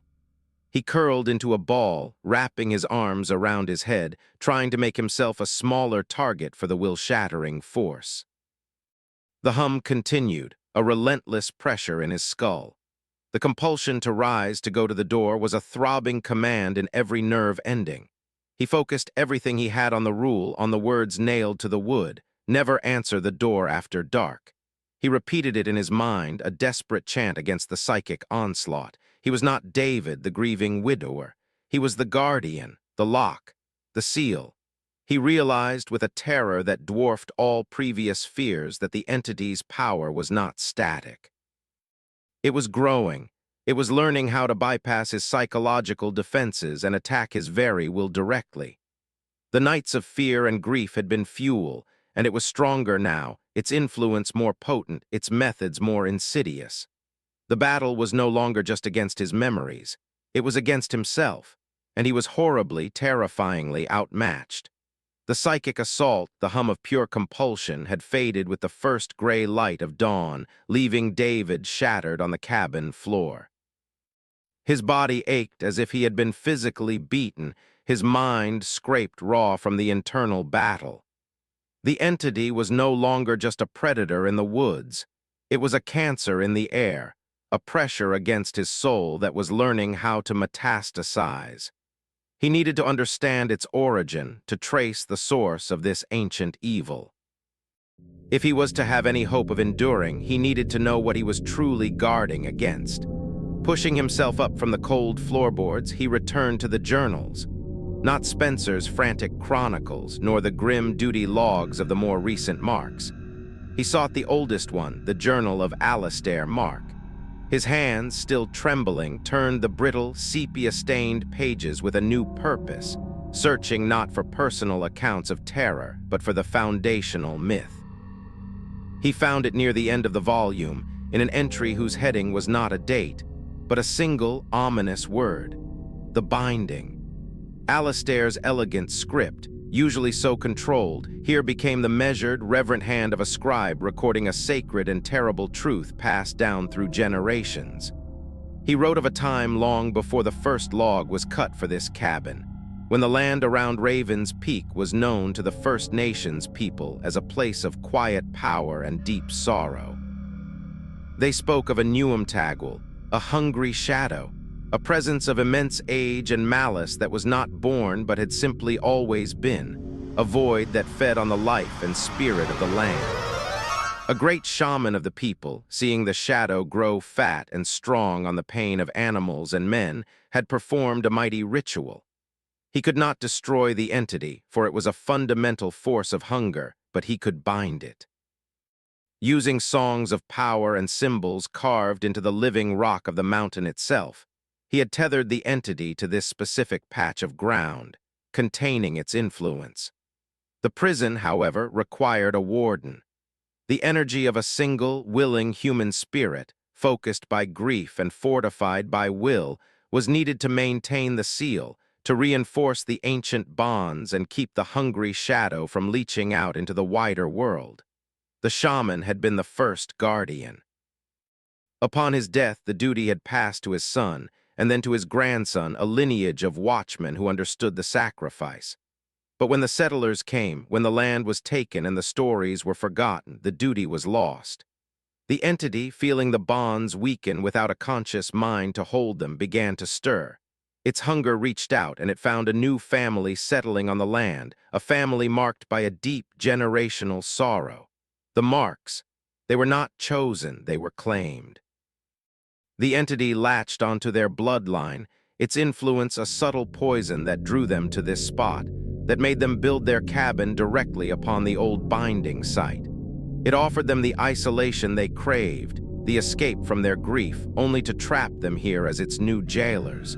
The cabin was not a home, it was a lock, and the guardian was the living key, their focused consciousness the only thing keeping the lock from rusting shut. Alastair's final words on the subject were stark and unforgiving. The duty was eternal. The entity's prison was spiritual, and so its warden must be a spirit, a human consciousness forever tied to this place, maintaining the seal through sheer force of will. To abandon the post was to allow the bonds to snap, to unleash the hungry shadow upon a world utterly unprepared for its particular appetite. The guardian's life was a sentence, but it was a sentence that saved countless others. David lowered the journal, the truth settling over him with the weight of the mountain itself. This was not a haunting. It was a custody. The cabin sat on a metaphysical fault line, and he was the sole, fragile weight keeping it from cracking open. His grief, which he had always seen as a weakness, was the very source of his strength, the fuel for the seal. Every night he resisted, every temptation he denied was not just personal survival. It was him pouring his own spirit into the cracks of an ancient prison, holding the door closed against the darkness. He was the guardian now, and he finally understood the horrific, magnificent scale of the duty he had inherited. The weight of generations, the horrific truth of the ancient binding, pressed down on David until he felt he might be crushed into the very floorboards of the cabin. The entity was not a ghost. It was a primordial force, and he was the flimsy lock on its cage. The compulsion from the previous night had been a direct assault on that lock, a testing of its strength, and he had felt it bending, threatening to break. The psychic hum still echoed in his bones, a phantom vibration of pure, predatory will. He was exhausted beyond measure, his mind a raw nerve, his spirit hollowed out by nights of unrelenting psychological torture. The face of Sarah weeping at the window was burned onto the back of his eyelids, a permanent scar over his heart. The fourth night descended with the finality of a tomb door slamming shut. He had not prepared. He had not built up the fire. He simply stood in the center of the darkening room, a man waiting for the executioner's axe to fall. He knew what was coming. Another refinement. A deeper, more personal violation. The entity had learned his every weakness, mapped the entire geography of his sorrow, and now it would use that knowledge to break him completely. The anticipation was its own form of torture, a slow tightening of a screw in his mind. It began, as it often did, with a perfect, heart-shredding imitation of Sarah's voice. But it was not pleading or crying. It was singing. A soft, lilting melody she used to hum while she cooked, a private song from a happier time, a sound he had not heard in years. It floated through the logs of the cabin, not as a whisper, but as if she were standing right beside him, her lips near his ear. The intimacy of it was a violation worse than any scream. It wasn't trying to lure him out. It was mocking him, reminding him of everything he had lost and would never have again, right here in the prison of his duty. The song continued, weaving through the silent cabin, a ghost in the air. Then the compulsion returned. Not the violent, physical shove of the night before, but a subtler, more insidious pull. A deep, resonant yearning that seemed to originate from within his own chest, a desperate need to answer, to join in the song, to acknowledge the phantom presence that offered this cruel semblance of comfort. It was a siren's call to his very soul. He clamped his hands over his ears, but it was useless. The sound was not in the air, it was in his mind. He squeezed his eyes shut, but he could still see her, smiling, humming, alive. The pressure built, a scream of anguish and fury and hopelessness welling up inside him, a tempest that demanded release. The rules, the duty, the generations of marks, it all meant nothing against the sheer, overwhelming pain of the moment. The dam broke. A raw, guttural shout tore from his throat, a wordless cry of pure, undiluted agony that shattered the oppressive silence of the cabin. Stop! The word hung in the air, vast and terrible. The moment it left his lips, he knew what he had done. He had broken the second rule. He had acknowledged the voice. The effect was instantaneous. Sarah's song cut off mid-note, severed as if by a blade. The psychic pressure, the hum of compulsion, vanished. The sense of a watching, hungry presence simply disappeared. The cabin was plunged into a silence so absolute, so complete, it was louder than any sound that had come before. It was the silence of a vacuum, of a void. The fire in the hearth seemed to suck its own crackle back into the logs. The very air grew still and heavy, holding its breath. The sudden absence was more terrifying than the presence had ever been. For nights, the entity had been a constant, a horrific companion. Now it was gone. He had shouted into the darkness, and the darkness had gone quiet. He stood alone in the profound, watchful silence, his own ragged breath the only sound in a world that had just been emptied of its monster. And he knew, with a cold, sinking certainty that froze the blood in his veins, that his desperate cry had not been a victory. It had been a catastrophic mistake. The game was over, and a new, more terrifying phase was about to begin. The terrifying calm was the eye of the hurricane, and he was standing dead in its center. The silence was a physical presence, a suffocating blanket that smothered the cabin. It was not the peaceful quiet of an empty house or the natural hush of a snow-filled forest.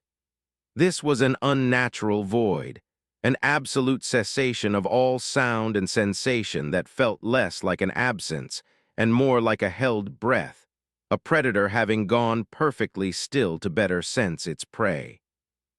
David stood frozen in the center of the room, his own heartbeat a frantic, traitorous drum in his ears, each thump a violation of the immense, watchful quiet his shout had created. He had broken the rule. He had fed the entity a surge of raw, acknowledged anguish, and it had consumed it and then retreated. This was not the reprieve of the basement's sanctuary. That was a pocket of safety. This was the silence of a predator that had gotten exactly what it wanted and was now savoring it, or more terrifyingly, preparing for what came next. The constant whispering pressure that had been his horrific companion for 4 nights was gone, and its absence was a yawning chasm of dread. Every creak of the settling cabin, every pop from the dying embers in the hearth, now sounded like a gunshot in the void, each one making him flinch. He found himself straining his ears not to block out a sound, but to detect one, any sign that the entity was still there, that the rules still applied, that the world had not simply ended outside his door. The utter lack of the familiar torments, the whispers, the knocking, the weeping, was a torture far more refined than any they could devise. His mind, starved for input, began to conjure its own phantoms, a faint scratching that wasn't there, the ghost of a whisper on the edge of hearing. He was jumping at shadows in a room devoid of light. He crept to the window, pressing his face against the cold glass, peering into the impenetrable blackness of the night. There was no silhouette, no pale face, no movement at all. The woods were a wall of pure nothingness. It was as if his shout had not just silenced the entity, but had erased the entire world beyond the cabin's walls. The complete lack of any sign, any test, any presence was a message more frightening than 1,000 phantom cries. It was an indifference that spoke of absolute confidence. The entity had what it needed from that particular game. The lesson was over. A cold, sickening realization dawned on him, colder than the mountain night seeping through the logs. His shout of anguish had not been a moment of weakness. It had been a transaction. He had handed the entity a key. In his moment of shattered resolve, he had given it a direct, unfiltered sample of his pain, a pure concentrate of his grief and fury. Elias' warning crackled in his memory. It learns. It hadn't just learned his memories, it had now learned the precise frequency of his breaking point. It knew the exact pressure required to make him scream. He had not just broken a rule, he had provided a blueprint. The silence was the entity studying that blueprint, integrating this new data, engineering the next, more perfect assault. The fear that gripped him now was no longer for his sanity or his safety. It was the gut-wrenching terror of a man who has just handed his enemy the schematics to his own destruction. The silence was the sound of the lock on his cage being reforged, stronger and more inescapable than before. He had made a catastrophic error, and the unbearable, watchful silence was his first, and perhaps only, punishment. The silence did not last. It shattered not with a sound, but with a change in the cabin itself, as if the building had drawn a breath and now exhaled a wave of pure malice. The air, once still and heavy, began to move, coiling through the room like a serpent. It was not a draft. It was a conscious, intelligent flow that carried a new sound, a susurrus of whispers that did not come from under the door or through the window, but from the very walls themselves. They were not the clear, familiar imitations of before. These were layered, fragmented, 100 different voices speaking over one another in a chaotic symphony of sighs, sobs, and half-formed words. They were the voices of all the marks, all the grief the entity had ever tasted, bleeding from the logs like sap from a wounded tree. The temperature in the cabin plummeted. The chill was not that of a cold night. It was a deep, penetrating cold that seeped from the floorboards and leached from the walls, a cold that had been stored in the earth for centuries and was now being unleashed. David's breath plumed in the lamplight, thick and white, and the fire in the hearth guttered as if starved of oxygen, its flames shrinking to desperate blue ghosts that gave no heat. Frost began to spiderweb across the window panes, intricate patterns blooming in seconds, sealing him away from the outside world. The shadows in the corners of the room, once simple absences of light, began to deepen and congeal. They pooled together, thickening into something viscous and tangible, stretching across the floor like spilled ink. They climbed the walls, swallowing the lamplight, advancing toward him with a slow, inexorable purpose. The whispers from the walls grew louder, more insistent, layering his name with the names of his ancestors, a chorus of the damned welcoming him to their ranks. The cabin was no longer a shelter. It was an extension of the entity itself, a living, breathing organism of wood and shadow that had turned against its keeper. The lock had not just been broken. The prison itself had become the warden, and David was now trapped inside the very thing he was meant to guard. The cabin's hostile transformation was a living nightmare, a visceral proof that his shout had irrevocably changed the rules of engagement. The whispering walls, the advancing shadows, the bone-deep cold, they were not mere phenomena, they were a message. The entity was no longer content to knock at the door. It was inside, its influence seeping through the very fabric of his sanctuary, turning his only refuge into a chamber of horrors. The basement, Spencer's rule echoed in his mind, a desperate mantra against the rising tide of panic. The basement is sanctuary. He did not run. Moving with a forced, deliberate slowness that was an act of defiance in itself, he edged toward the trap door, his every sense screaming at the unnatural touch of the freezing air and the psychic pressure of the whispering logs. The shadows seemed to grasp at his ankles as he lifted the iron ring, the cold metal searing his palm. He descended into the absolute blackness, pulling the door shut above him, and the cacophony of the cabin above was instantly muffled, reduced to a distant, furious hum through the earth. The match flared in the trembling cup of his hand, its tiny light a rebellion against the oppressive dark. The familiar, cramped space of the root cellar greeted him, its earthen walls and dusty shelves a stark contrast to the malevolent living wood above. Here, the cold was merely the cold of the earth. The whispers were absent, the silence a profound and peaceful void. The sanctuary held. But the terror of what was happening above, the certainty that the entity's power had grown beyond anything Spencer had documented, fueled a new desperation. He was not here just to hide. He was here to find a weapon, an answer, anything that his uncle or the marks before him might have left behind. The match died. In the renewed darkness, he began to move his hands over the walls, his fingers tracing the rough, packed earth and the occasional protruding stone. He was searching for anything, any anomaly, any secret the sanctuary might hold. His fingers brushed against something that was not earth or stone. A series of grooves carved deep into a wide, flat stone that formed part of the foundation. He fumbled for another match, struck it, and held the flame close. The light revealed a complex pattern of interlocking symbols etched into the rock. They were ancient, geometric, and utterly alien, their lines precise and deep, worn smooth by time but still starkly visible. They were not graffiti or random marks. They were a language of power, a deliberate script that hummed with a faint, residual energy that made the hairs on his arm stand on end. This was the source of the sanctuary's protection.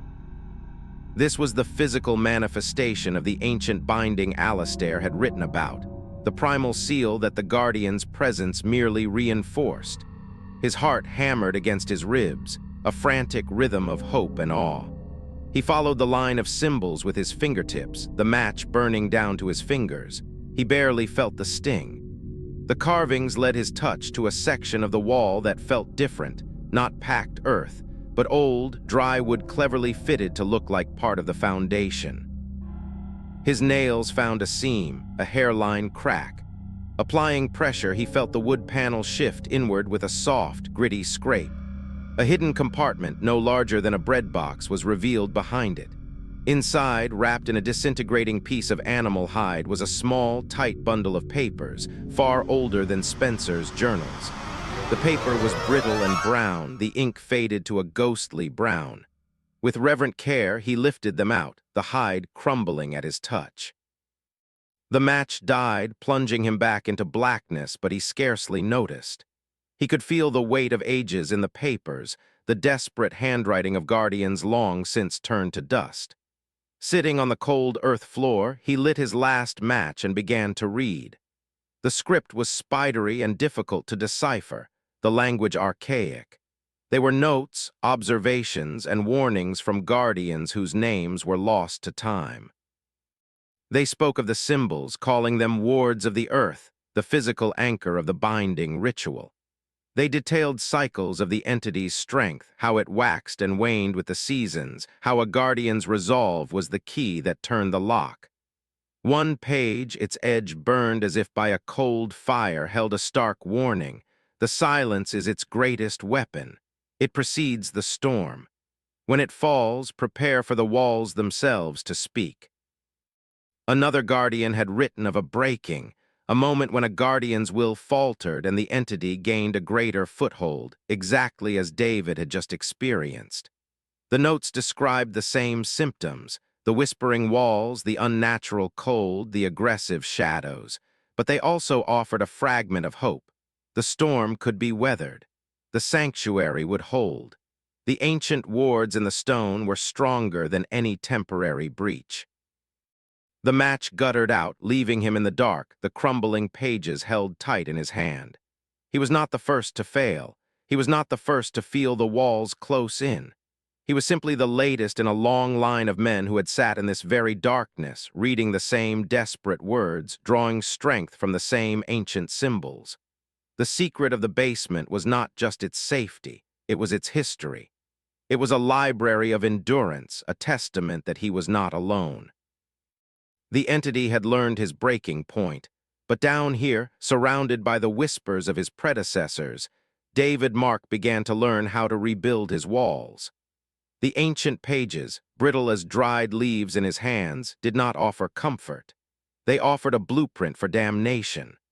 By the guttering light of his final match, David deciphered the spidery script of Guardians whose bones had long since turned to dust in the mountain soil.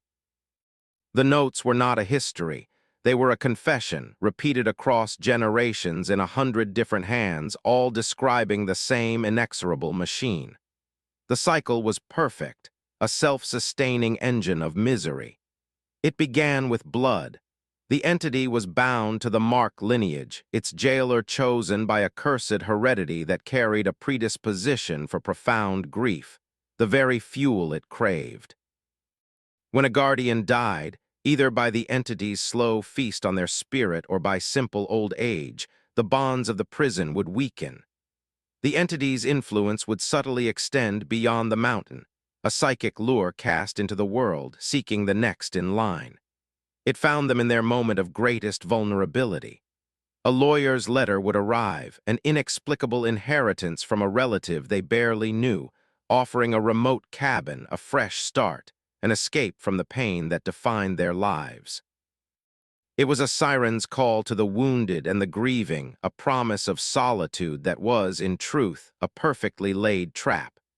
They would come, as David had, drawn by a fate they could not perceive, believing themselves to be the masters of their own destiny.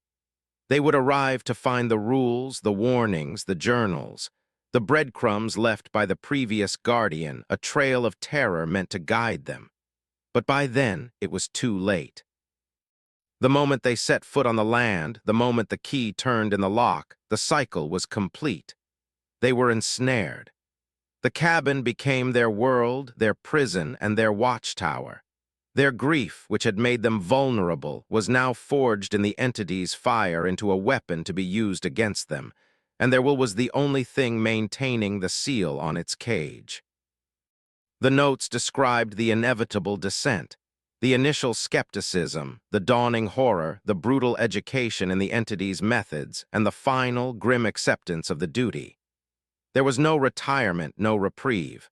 A guardian served until their spirit was either broken or they died at their post, at which point the cycle would begin anew.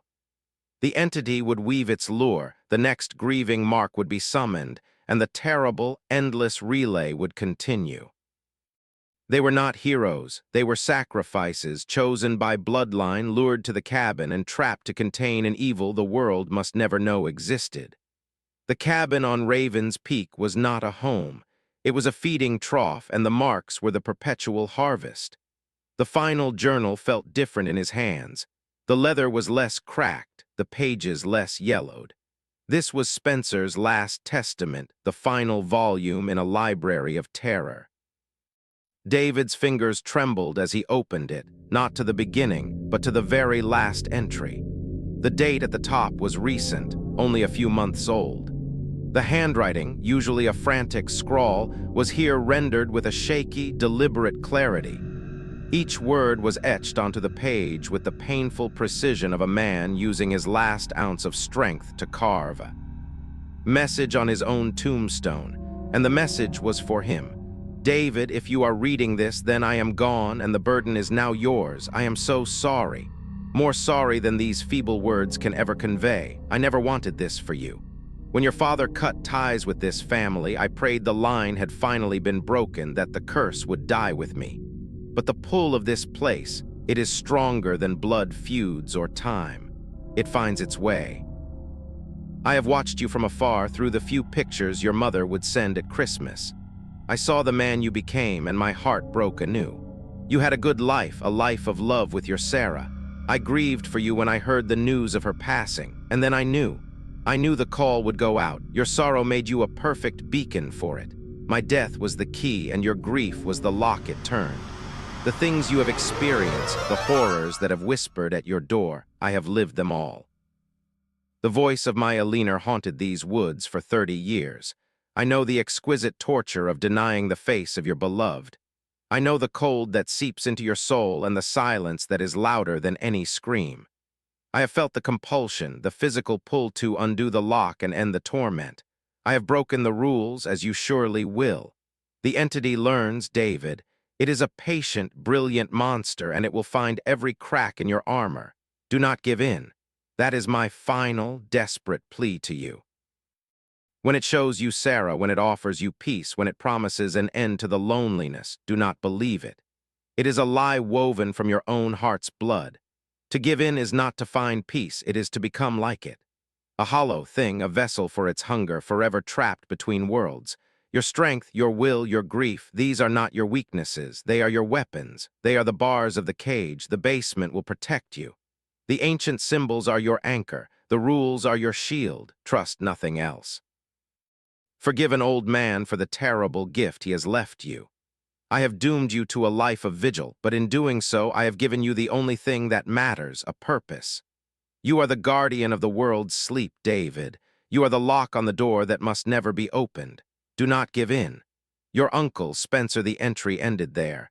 There was no flourish, no further warning, just a name and a final, fading ink blot that looked too much like a tear. David sat in the profound silence of the cabin, the journal open on his knees. The words were not those of a madman, but of a heartbroken uncle offering a final apology from beyond the grave. The burden did not feel lighter, but it felt different. It was no longer an abstract curse passed down through generations. It was a personal plea from one man to another, a desperate passing of the torch from a weary soul to a new one. Spencer had known him, had thought of him, had feared for him. The isolation of the cabin suddenly felt less absolute. He was alone, but he was part of a chain. and the last link had just begged him to be strong. The profound silence that had followed his uncle's final, heartbreaking plea did not last. It was a silence that felt like respect, a moment of grace granted by the entity itself, as if it, too, acknowledged the weight of the torch being passed. David sat in the worn armchair, Spencer's journal heavy on his lap, the words do not give in burning in his mind like a brand. He felt hollowed out, scraped clean by the raw honesty of the message, his resolve tempered in the fire of his uncle's regret. Then the air in the cabin changed. It did not grow cold. It did not fill with whispers. Instead, it became warm, carrying a scent that stopped his heart for a full, agonizing beat. It was the faint, familiar fragrance of Sarah's shampoo, a clean, simple scent of green tea and ginger that he had bought for her every month that had lingered on her pillow long after she was gone. The smell was so perfect, so intimately connected to her that it bypassed all his defenses and went straight to the core of him. He looked up and she was there, not at the window, not a weeping phantom or a distant silhouette. She was inside the cabin, standing near the hearth as if she had always been there. The lamplight fell on her not as a sinister glow, but as a warm, domestic light. She was wearing the soft, gray sweater she loved, the one she'd always curl up in to read. Her hair was down, falling around her shoulders in the way he always begged her to wear it because it made her look so young. Her skin held the healthy, warm glow it had before the illness, not the pallid, waxy tone of her final days. And she was smiling, a real, crinkle-eyed smile of pure, unadulterated happiness. "David," she said, and her voice was not a whisper or a mimicry. It was her true voice, the one from his happiest memories, rich and warm and full of life. He could only stare, his mind shattering into 1,000 pieces. This was not an assault. This was a gift, a perfect, beautiful, impossible gift. She took a step toward him, her movements fluid and real, not the gliding horror of the thing outside. She held out a hand, and he could see the tiny freckle on her index finger, the one she always threatened to have removed but never did. "It's over, my love," she said, her smile softening into something tender and knowing. "The pain, the loneliness, it's all over. You've done your duty. You've been so strong." She gestured toward the cabin's front door, which stood slightly ajar, though he knew he had bolted it himself. Through the crack, he did not see the dark, foreboding woods of Raven's Peak. He saw a sun-drenched meadow, alive with wildflowers, a gentle breeze stirring the long grass. It was a place of perfect peace. "We can be together now," she said, her eyes holding his, promising everything he had ever wanted. "Forever, just like we always talked about. No more goodbyes, no more empty rooms. Just step outside, David. Leave the darkness behind. Come into the light with me." The compulsion he felt was not one of terror or psychic force. It was a pull of pure, aching love, a yearning so profound it felt like his very soul was straining toward her. This was the ultimate test, not a threat but a promise, not a punishment but a reward. The entity had learned the final, most devastating lesson, that the greatest temptation was not the fear of loss but the promise of its end. It was offering him heaven, crafted from the blueprint of his own deepest desire. All he had to do was take one step. One step through the door and the endless vigil would be over. He could be with her again. Forever. The promise hung in the air, so perfect, so devastatingly beautiful, that for a heartbeat, David's entire being yearned to accept it. The scent of her, the warmth of her smile, the sun-drenched meadow beyond the door. It was a tapestry woven from the deepest threads of his soul, a vision of redemption so complete it felt like divine grace. Every cell in his body screamed to move, to cross the room, to take her hand and step into that impossible light. The loneliness, the fear, the crushing weight of the duty, it could all be over. Spencer's warning, the journals, the rules, they felt like distant, meaningless things against the radiant reality of her presence. But beneath the overwhelming pull, a colder, harder truth began to surface, rising through the warmth of the illusion like a stone through water. It was the knowledge Spencer had hammered into him, the lessons carved in fear and blood across generations of journals. It learns, it adapts. This was not a miracle, it was a masterpiece. The entity had taken his breaking point, his deepest longing, and had crafted from it the most exquisite weapon yet. It was not offering him Sarah, it was offering him a poison that tasted like nectar. His eyes, burning with unshed tears, did not look away from her face. He saw the perfect replica of the woman he loved, but now he also saw the artist's brushstrokes. The smile was a fraction too serene, too devoid of the tiny, worried line that always appeared between her brows when she was truly happy. The meadow beyond the door was static, a painting without the flutter of a single insect or the drift of a seed on the breeze. It was a diorama of peace, beautiful and dead. The love he felt was real, a searing pain in his chest. But the thing wearing her skin was a profanity. To accept its offer would be the ultimate betrayal of her memory, of Spencer, of all the marks who had held the line. It would not be a reunion, it would be a surrender of his soul to the very hunger he was sworn to contain. He would not become her guardian. He would become her jailer, trapping her perfect echo in this cycle of torment forever. He took a breath, a ragged, painful inhalation that felt like drawing glass into his lungs. He did not step forward. Took a single, deliberate step back. "No," he said. The word was not a shout, but a low, firm declaration spoken not to the illusion, but to the ancient malice that had crafted it. The effect was instantaneous and catastrophic. Sarah's beautiful, loving smile did not falter or twist into a snarl. It simply shattered. Her form fractured like a pane of glass struck by a stone, the image of her breaking apart into 1,000 shimmering fragments that dissolved into motes of cold, blue light. The warm, domestic glow of the cabin snuffed out, plunging the room into an abyssal darkness. The scent of her shampoo curdled into the smell of ozone and static. The silence that followed was not peaceful. It was the silence of a held breath before a scream. And then the scream came. It was not a human sound, but the furious, shrieking void of 1,000 betrayed hungers, a psychic blast of pure, undiluted rage that tore through the cabin. The walls seemed to bow inward, the logs groaning in protest. The air itself vibrated with the entity's furious, screaming denial, a soundless howl that felt like it was flaying the skin from his bones. The ultimate test had been administered, and he had passed.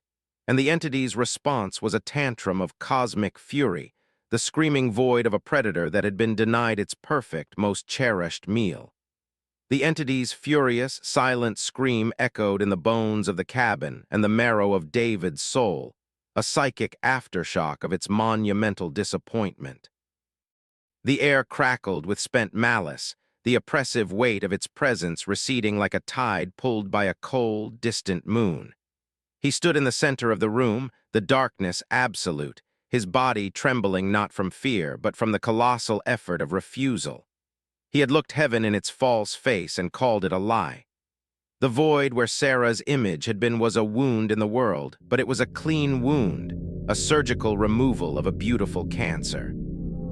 In the profound quiet that followed the storm, a new clarity descended upon him, cold and sharp and absolute. The grief for Sarah, which he had carried like a shard of ice in his heart, did not vanish. Instead, it transformed. He saw it now not as a weakness to be exploited, but as the source of his strength. It was the very thing that had made him a target, yes, but it was also the wellspring of his resistance. His love for her had been so vast, so real, that he had been able to recognize the perfect forgery for what it was, a hollow mockery. His pain was the measure by which he could judge the entity's lies, and his endurance was the proof of his love's authenticity. He was not David Mark, the victim. He was not David Mark, the prisoner. He was the guardian. The title, which had felt like a sentence passed down by a dead uncle, now settled onto his shoulders with the weight of truth. It was not a burden he had chosen, but it was one he would now choose to bear. His grief did not make him weak. It was the fuel for his vigil. His loneliness was not a curse. It was the price of the world's ignorance, its peaceful sleep purchased with his watchful sorrow. He understood, finally, what Spencer had known, what all the marks before him had learned in their darkest hours. The keeper of the gate must be carved from grief, for only one who knows the true shape of loss can recognize the counterfeit. He walked to the bolted door and placed his palm flat against the cold, solid oak. Beyond it, the hungry presence waited, patient and eternal, but he felt no fear. He felt a grim, resonant purpose. This was his post. This was his meaning. The cabin was not his cage, it was his fortress. The woods were not his enemy, they were his charge. He would stand watch. He would endure the whispers, the illusions, the compulsions. He would add his own story to the journals, his own strength to the ancient wards in the basement. The cycle would continue, but he would no longer be its passive victim. He would be its willing steward. He accepted the role, not with resignation, but with a solemn, hardened resolve. The grief would remain, a permanent, aching scar, but it would no longer be a wound. It would be his armor, and it would be enough. The clarity of his acceptance was a cold, clean blade that cut through the lingering static of the entity's rage. The screaming void had retreated, not in defeat, but in a sullen, watchful silence, a predator licking its wounds and recalculating its strategy. David did not wait for its next move. The time for reaction was over. The time for action, for reaffirming his place in the ancient chain of custody, had begun. He moved with a purpose that was entirely new, his steps sure and deliberate as he descended once more into the sanctuary of the basement, the hidden compartment with its crumbling pages his only guide. By the guttering light of a fresh candle, he smoothed the ancient, brittle notes on the earthen floor. The script was a challenge, the language of guardians long dead, but the instructions for the ritual were stark in their simplicity. It was not a grand ceremony of chanting and blood, but a quiet, deliberate act of will, a symbolic reinforcement of the seal using the tools at hand. It required three things: a personal item steeped in his grief, a symbol of the cabin's permanence, and a focused declaration of intent. His hand went to his wallet, to the small, worn photograph he carried always. It was of Sarah laughing, her head thrown back, caught in a moment of pure, unguarded joy from a lifetime ago. The pain of looking at it was a familiar, sharp ache, but he did not flinch from it. He embraced it. This was the fuel. Next, he took a single iron nail from a jar on the shelf, cold and heavy, a fragment of the cabin itself. Finally, he knelt before the section of the foundation where the ancient wards were carved into the stone, their geometric lines a silent song of power against the dark. The ritual was simple. He pressed the photograph against the largest of the carved symbols, the image of his love directly over the ancient mark of binding. He placed the iron nail over it, its point aimed at the center of the ward. Then he closed his hand over both, the cold of the nail and the stone seeping into his palm. He did not speak aloud. Instead, he focused every ounce of his being, his accepted duty, his transformed grief, his hardened resolve into a single, silent thought, a command aimed not at the cabin, but at the ancient agreement between the land and his bloodline. I am the guardian. This is my post. The seal holds. He poured his will into the stone, through the nail, through the photograph. He offered his sorrow not as a weakness to be exploited, but as a strength to be added to the foundation. He visualized his resolve flowing into the wards, reinforcing them, patching the cracks his moment of weakness had caused. He saw the bonds around the entity tightening, the psychic walls of its prison growing higher and thicker, powered by his acceptance. For a long moment, nothing happened. Then a faint, almost imperceptible warmth began to radiate from the stone beneath his hand. The carved symbol seemed to thrum with a low, deep vibration, a resonant frequency that traveled up his arm and settled in his chest, a feeling of rightness, of alignment. The oppressive, watchful dread that had saturated the cabin since his shouted transgression lifted, not entirely, but significantly, like a fever breaking. The air in the basement, always a null zone, now felt actively fortified, a bastion of calm. He removed his hand. The photograph was unchanged. The nail was just a nail. But something had shifted. The connection between himself and the cabin, between his will and the ancient seal, had been reaffirmed. It was a temporary measure, the notes had said. A strengthening, not a permanent fix. The entity's hunger was eternal and the vigil was forever. But for now, the lock had been turned again. The guardian was back at his post, and the seal, for a time, was strong. Dawn broke over Raven's Peak not as a reprieve, but as a shift in the watch. The profound, fortified calm from the binding ritual held, a tangible peace that insulated the cabin from the lingering malevolence of the woods. David stood at the window, not as a prisoner staring out, but as a sentinel surveying his domain. The terror of the previous nights had not vanished, but it had been compartmentalized, filed away not as a series of traumatic events, but as data points in a grim new reality. The entity's methods were catalogued in his mind, the whispers, the weeping, the compelling illusions. He understood its language now, the syntax of its hunger. It was a manageable, if constant, presence, the background radiation of his existence. A grim routine began to take shape, the architecture of his new life. His days were no longer about waiting for the night, they were about preparation for it. Mornings were for physical reinforcement, chopping wood with a steady, rhythmic focus, checking the structural integrity of the cabin's walls and roof, ensuring the shutters were secure. These were not chores, they were maintenance on his fortress. Afternoons were for study.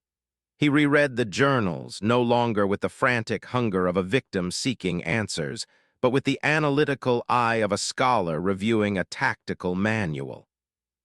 He cross-referenced Spencer's experiences with those of Alistair and the other nameless guardians, building a predictive model of the entity's behavior, its patterns, its potential escalations.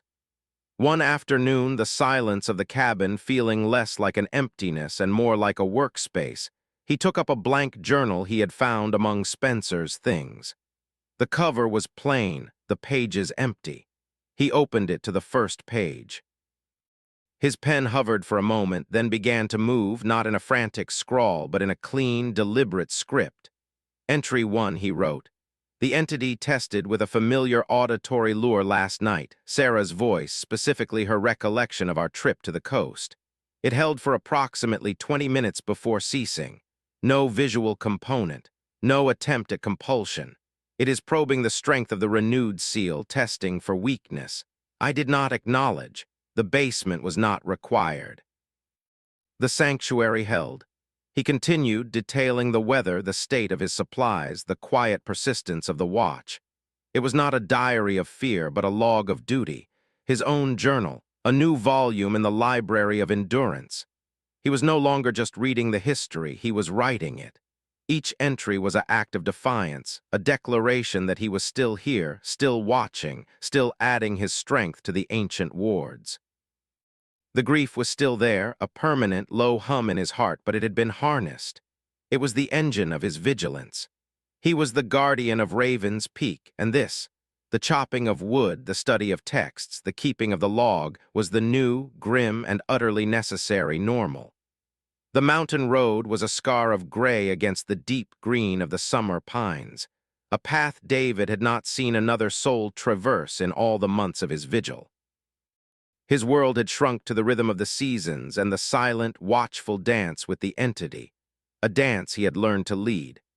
His journal, now thick with entries, spoke of managed tensions and contained horrors, a chronicle of a man who had made peace with his own personal war. He stood on the porch, a cup of bitter coffee in his hand, watching a hawk circle high on a thermal, a master of its own lonely domain. The silence was his companion, the isolation his shield. Then a sound that did not belong. Faint at first, a low hum that could have been mistaken for the wind stirring in a distant valley. But the wind did not hum with such mechanical consistency. David froze, the tin mug halfway to his lips. His senses, honed by months of hypervigilance, sharpened to a razor's edge. The sound grew, resolving into the unmistakable grind of an engine struggling with the steep, rugged grade. A car. His heart, which had learned to beat a steady, resigned rhythm, gave a single, hard thump against his ribs. He set the mug down on the porch rail, the coffee within trembling into concentric rings. He walked to the edge of the clearing, his boots silent on the soft earth, and peered down the winding track. A flash of sun on glass, then the slow, cautious advance of a dusty, late-model sedan, creeping around the final bend like a hesitant animal. It stopped 100 yards from the cabin, the engine cutting off. The ensuing silence was profound, broken only by the tick of cooling metal. The driver's door opened, and a figure emerged. A young man dressed in bright, new hiking gear that screamed of inexperience. He stretched, looking around with a mixture of awe and confusion, then spotted David standing motionless at the edge of the trees. The young man offered a friendly, relieved wave and started walking toward him. David did not wave back. He stood rooted to the spot, a cold dread seeping through his veins, colder than any winter the mountain had thrown at him. He watched the young man approach, the open, trusting expression on his face, the unburdened lightness in his step. He was lost. He was seeking help. He had no idea what he was walking toward. The cycle. The words from the oldest journals echoed in David's mind, a death knell of grim inevitability. The entity's prison required a warden, and when one was established, the world was subtly encouraged to stay away. But when a guardian's resolve was firm, when the seal was strong and the entity's hunger was held at a manageable pitch, the mountain's psychic quarantine would occasionally lapse. It would allow a lost soul to wander in, fresh, vulnerable, and rich with the potential for fear and sorrow. A test for the guardian, a potential new source of fuel, or, in the most terrible of circumstances, a candidate for replacement. The young man was closer now, close enough for David to see the friendly, questioning look on his face. "Hey there," the hiker called out, his voice too loud in the sacred quiet.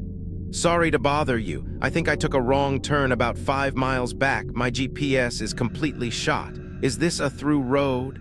David looked at him, at his clean boots, his full backpack, his life stretching out before him in a world where monsters were not real. He saw the innocence that was about to be shattered, the peace that was about to be irrevocably broken. He knew what he had to do. He had to become the warner. He had to be the cold, unwelcome face that turned this young man away, that fed him a story of private property and dangerous wildlife, that sent him back down the mountain confused and slightly offended, but alive. He had to become Spencer, nailing rules to a door for a nephew he would never meet. He had to be the first line of defense in a war this boy could never comprehend. The Guardian's duty was not just to resist the entity. It was to protect the world from it, even from itself. David took a deep breath, the weight of the next few minutes, the next few lies, settling onto his shoulders like a familiar, hated cloak. He stepped forward to meet his visitor, his face already arranging itself into a mask of grim, unwelcoming resolve. The cycle was beginning anew.